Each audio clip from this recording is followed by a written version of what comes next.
Just got out of watching Venom: The Last Dance, and here's my spoiler and then spoiler review. Okay, I just got home, so I was able to let the movie marinate inside my mind. I'm walking my little symbiote. Her name is Anti-Venom.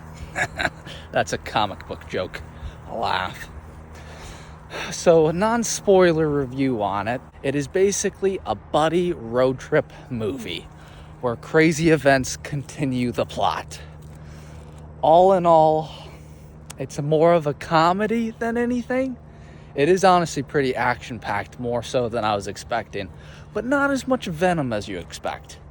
Or you don't see Venom as much as you'd expect. But he's constantly speaking, and Venom's probably the main character. I don't know, Eddie Brock's up there too. Action-wise, there's some pretty nice action pieces that I enjoyed.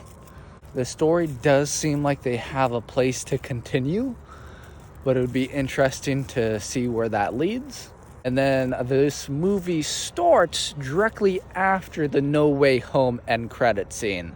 I will review it with a 6.9. Get it? Now, spoiler review for this.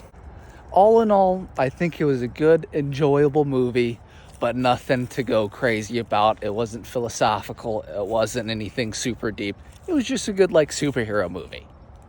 That's enough for me. But also, take this with a grain of salt. This is also a guy that enjoyed Morbius and the Eternals. Should I even be doing this? Yeah.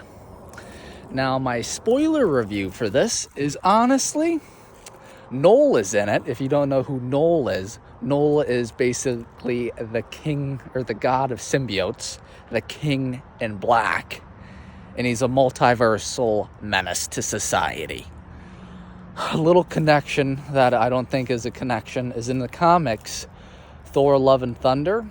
The sword that Gore uses, Gore the God Butcherer, is actually Noel's sword, but I don't think that's a connection because it's Sony compared to MCU, and we all know Sony's trying their best. But Noel is in it surprisingly more than I thought. I thought he was just going to be an end credit scene, which he is, but he's also an intro credit scene as well. It really seems like they're trying to make Noel the Thanos of the Sony universe. So maybe one day we'll see Venom, Morbius, who else is in there? Craven soon. Fight Noel. It could happen. It seems like that's the direction they're going to go. But who knows? Maybe we'll see Andrew Garfield in there too. That would be pretty sick. But the premise of it is Noel is looking for the codex to set him free. And the only way that happens is when a symbiote is attached to another being. And the being dies and the symbiote brings it back to life, which happened in the first movie. Kind of weird. And then Noel sends these crazy creature, xenomorph looking things to hunt him down. And then the idea of it is the creatures can see Venom when he's in the Venom form. So he doesn't pop up into the Venom form too often. And when he does, to be honest, it's the dumbest reasons.